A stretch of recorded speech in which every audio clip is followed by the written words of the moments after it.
Well, awesome game last night. Of course, we always do our Burke and Herbert, hit whatever the hit for the cycle is. giveaway. It's Yeah. a great For the promotion. cycle. Yeah. Trey hit it last night. You didn't get Trey the message, Mike, that he needed to save that for today's game. You'll take the cycle at any point. Well, I you know get what? it. Just do it again. Exactly. You never know. Can you imagine? That'd Exactly. be amazing. I know you're not surprised by what Strauss is doing because he's made a career of this. He's a great pitcher. When he's healthy, he's But are a you stud, surprised he's been able to stay this healthy? No, I don't think so. He's done a lot of work on his body, and he's tweaked his mechanics, and he's done a lot of things with his delivery to ensure that he stays healthy. And again, nothing this guy does surprises me because I've been saying for years he's one of the 10, 15 best starting pitchers in the game, and continues to do so. Whenever he's on the mound, he's got spectacular stuff and has a will to win and works extremely hard, and has been one of the top pitchers since he's been in the league. And when he's healthy, he's as good as anybody that ever takes the mound. Do you buy into the reporting, and it just seems obvious from the outside looking in, that he looks happier? He looks more relaxed. You see him smiling in the dugout more. Yeah, what happened in his life where he's so much happier? And the Strasburg of like 2 or 3 years ago never would have been dancing in the dugout after that massive output. You would have never seen against that. the Braves. Well, I think he's more comfortable, in his skin, and there's nobody, and I'm including Bryce Harper and anybody that I've ever been associated with in my baseball career that was under such a microscope coming into his career than Steven Strasburg. It was unbelievable the amount of attention he got from the day he took his junior year at San Diego State to his first start with the Nationals through every trial and tribulation that he's had in his career. So this guy's been under probably the most career. Every move he makes is fight, and with that it added a little bit more pressure to him. He's an introverted, quiet person to begin with, and just wants to do his business and be with his family. And I think that he's more comfortable with himself and his own skin. And one of the reasons that he deal because he was so comfortable with the people here and the city here, and fell in love with it. And now is a 12-month resident here, and he's his family is growing up right, in the D.C. area. So I think he's really taken to the city. I watched about 5 innings last night, and then I just had to go nighty-night. But his changeup was just sick. I mean, it dived. When his changeup's on, there's nobody in the bigs that can hit it. I'm convinced. Yeah, he's got 3 wipeout pitches. The fastball is still in the 93, 94 range until he wants to throw 97, 98, which he has, several of those pitches in his pocket.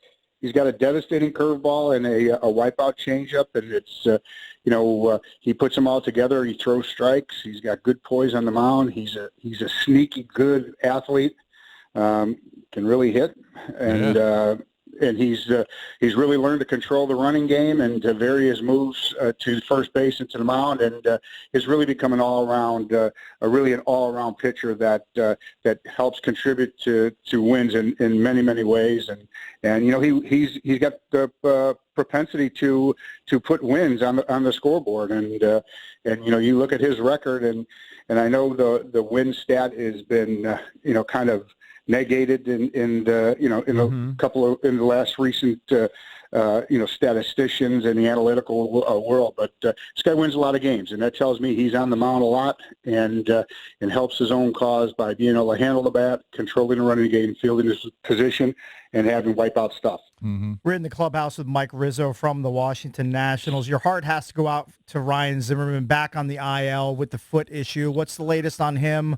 When is the MRI scheduled, if it's not already happened? And what's his mental state like at this point? Because he's already missed, I think, 53 games earlier in the season with the same issue. How's Ryan doing at this point? He's well. He's doing well. He keeps a very even keel. He's played a lot of games for this organization and sacrificed a lot for the organization, played through a lot of pain. I've seen I've seen what it takes for him to get ready for a game, and I've seen what he's gone through in the past by getting ready, taking shots, and wanting to be on the field. And the plantar fasciitis creeped up again. It's kind of a nuisance type of injury for him. It's a tear in his plantar fasciitis. It's almost a complete rupture of it, which is almost a good thing, because it's something that could free him up to where it could be very it's a pain tolerance type of thing right now, and he's working through it. He was walking around the clubhouse better than he and I both expected him to.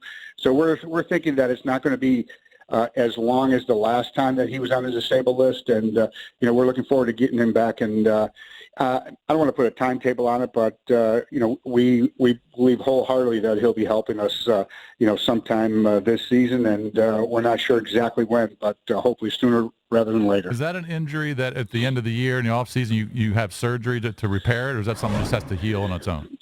That's one of those things that have to heal on its own, but they're kind of better when they fully rupture, because it takes the pain. Then it's just a pain tolerance thing. It's not something that can hinder your performance. All right, the guys were breaking my balls earlier because I didn't know this. But did you know all about the Baby Shark phenomenon before Parra started playing it as his walk-up music? Not really. No, I wasn't really in tune to it. I knew about the song because I heard the song, but it's a phenomenon, and Parra, typical Parra is the one instigated the whole thing, and I think it's pretty cool. Explain to people what he brings to the clubhouse, because people keep talking about it. The guy's always smiling. Yeah, well, first and foremost, the guy's a above-average defensive outfielder. He's got a cannon for a throwing arm. He's a good, intelligent base runner, and can hit off the bench. And we knew that going into the fact when we acquired him. I have a personal history with him. I signed him as a 16-year-old, so I've known him since he's 15 years old. So I knew what the kid was all about. I knew the energy he brought to the Diamondbacks when we had him there, and eventually to the Rockies, and then with us. So he's got an infectious personality. He's got a motor that never stops. He's got a great energy, and people just want to be around him. And it was really good for the clubhouse. But again, he brings a lot of things to the table. His makeup is certainly a big part of it, but he's still a good little player that can do a lot of stuff for us. And as a bench player and as a leader, he's taken to both of those roles and excelled at both of them.